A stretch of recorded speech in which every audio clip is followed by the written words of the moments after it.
Welcome back to Self-Built. Today is a DIY project. Usually my things are fitness geared, but I am still a DIYer. Today I'm going to show you how to turn your kitchen from this to this. Ooh, very nice.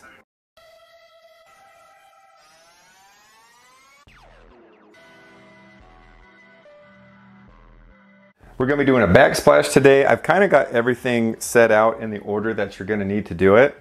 First thing I did was I cleaned the walls. If you're going to do mortar or anything like that, you probably don't have to worry about that as much, but I'd still recommend it.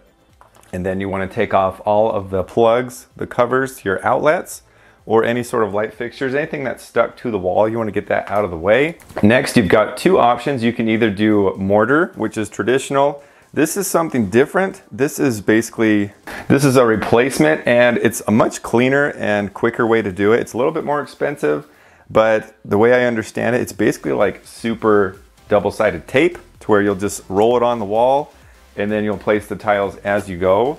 So it'll save a ton of cleanup time.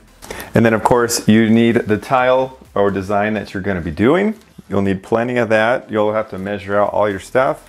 I don't know if I'm going to be needing this. I just want to make sure everything's all spaced out, and I don't know how many times I can stick and unstick things to this before it starts to lose its stickiness.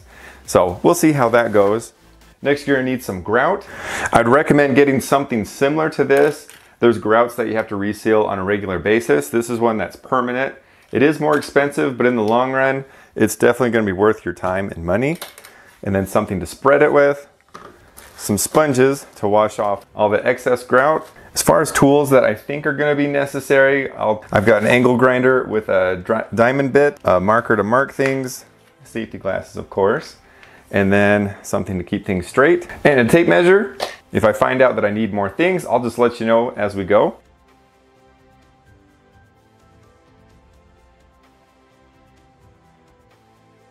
When you're taking off the covers and going to be loosening up these outlets, it's a good idea to kill the power to these switches.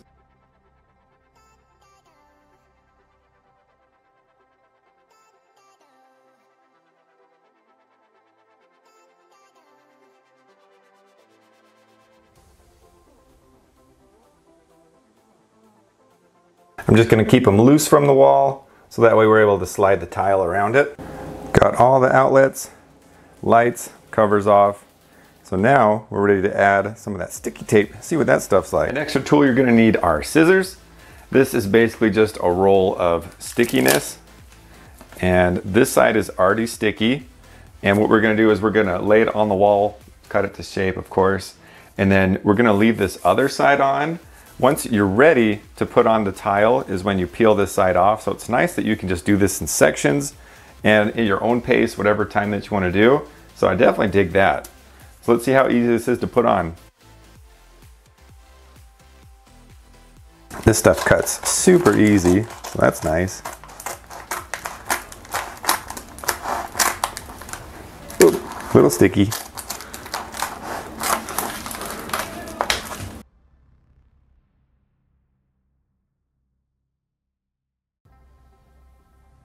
Sweet, we're done. If you're making a long cut on this whole thing, the scissors aren't the best idea because they start to stick to the blades.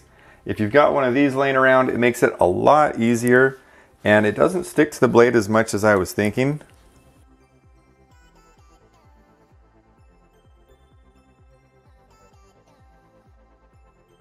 Then it just peels away. I like to roll it up so that way it doesn't stick to anything it shouldn't stick to, and I can save it for later.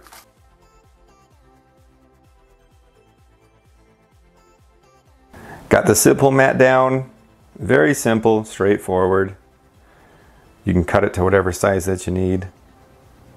Next, we get to place the tiles. I would say as far as setting this and cutting it to the shape and size that it needs, it does take longer than doing traditional grout. I'd guess it probably takes like 3 times as long, just spitballing, but you don't have to clean anything up. And the biggest advantage that you get on top of that is you don't have to wait 1 to 2 days for this to dry when you're putting the tiles on before you grout. You can do it right when you set it on. So it does save you a ton of time in the end, even though in the beginning it doesn't seem that way. Setting down the mat was super easy. You just cut it to size. I prefer using a razor blade or some nice scissors to get through it. I've been doing some practicing on this side, and I've got the tiles in, I've got it grouted. So I'm gonna take what I've learned from there and I'm gonna show you on doing this section right here. One of the most important things is knowing the type of tile that you're cutting. These are glass tiles and there's no way around it. You have to have a wet saw to be able to cut glass tiles. Otherwise the blade gets too hot when it's cutting and it'll just crack it. Doesn't give you good edges. So wet saw is the way to go if you're doing glass. When doing the bottom row, I like to have some spacers down just so I know if there's good enough gap so I can do some grout when it's done. I like being able to do sections at a time so it's easy to control what part is sticky. That just comes right off like that. And then for this most part, you just line this up right here. Just have it all lined up where you want it to be. And then just kind of push on it a little bit. It is pretty forgiving. You can move these up slightly if you want to change the gap. So if you end up changing your mind, or you can take these off again before you really push on them.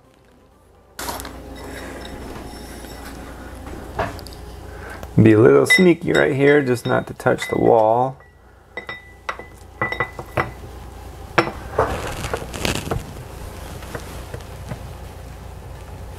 And then just push it right into place where you want it.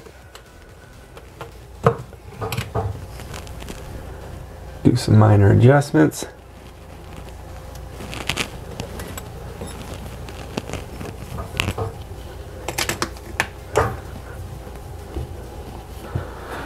And that's it. Look how fast this is going. Let's toss another one on.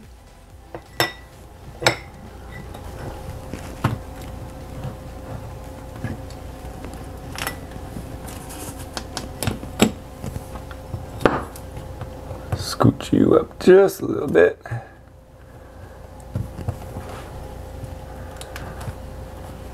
Some little final adjustments, then push it on. Boom. I got super lucky on this spot.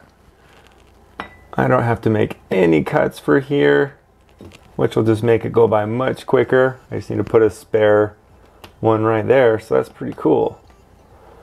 I'll take that.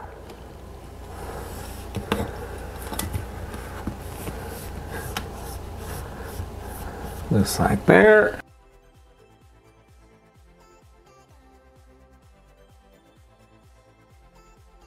These sheets are really handy because they come in one giant piece, but you can also easily modify it.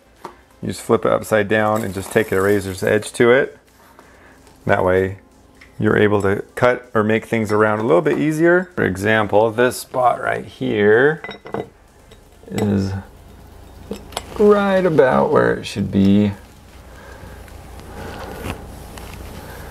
Just like that. Now we're about to have to start making some cuts. I've got a couple extra spots here.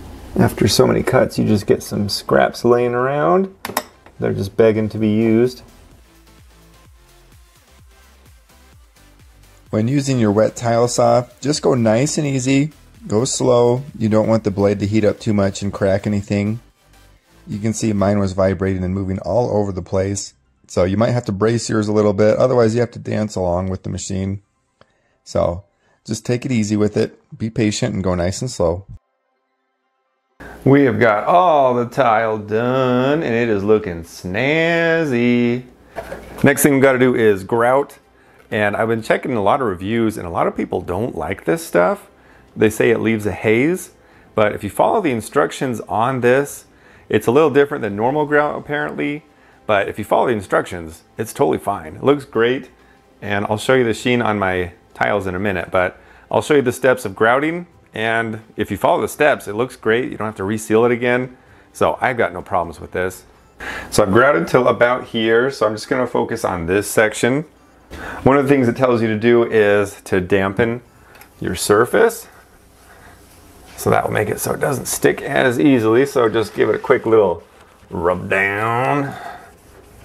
A little bit of this and a little of that.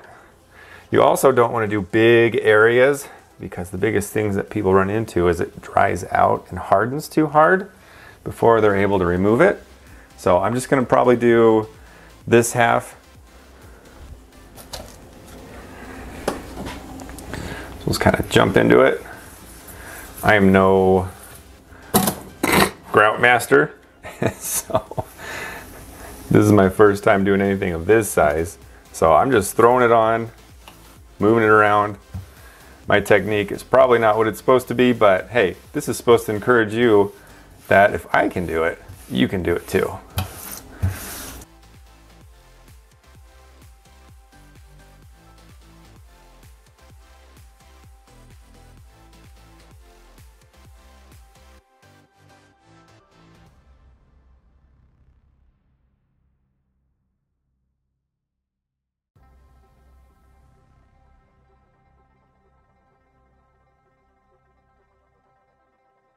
All right, I've got this spread on and then I scraped some off.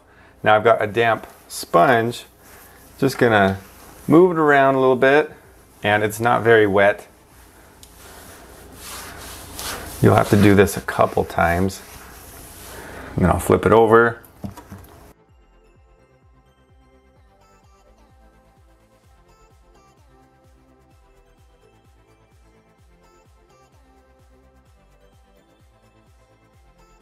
Then after you've watched that a few times to where it's basically just clear, get a microfiber towel and then you can just wipe it off. Even if there's little bits of residue left, you can just kind of work it in and it'll come right out. But yeah, if you follow these steps, you're gonna get a great finish and it's not gonna look bad at all. So this side's grouted and this side is not, and you can see they both have the same sheen. Same, no haze, no nothing. But I'm just gonna follow that same system all the way through and then we'll be done with that part. We've got the grout on and then we've also got the outlets back on. Next, I'm just gonna add a bead of caulk all the way around on all the tiles. So I'll be doing here, sides, just have it outline everywhere just so it seals it in and makes it look really good.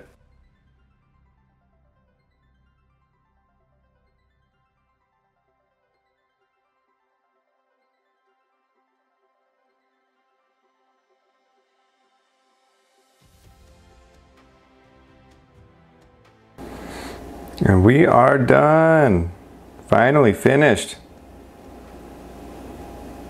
And that brings us to the end of this video. I hope you did indeed like it. And I hope it made you want to do the backsplash on your kitchen or tackle some DIY project. I am by no means a pro. This is actually my first time doing this. And look, if a first timer can do something like this, I'm sure you guys can do that, if not even better. I'll leave a list of all the items that I used to help get this project done. Don't forget to like, share, and subscribe with everyone that you know. It helps spread this message and help more people out. Occasionally, I'll do some fun DIY projects around the house, but mostly it's fitness based. So don't forget to tune in for more self-build.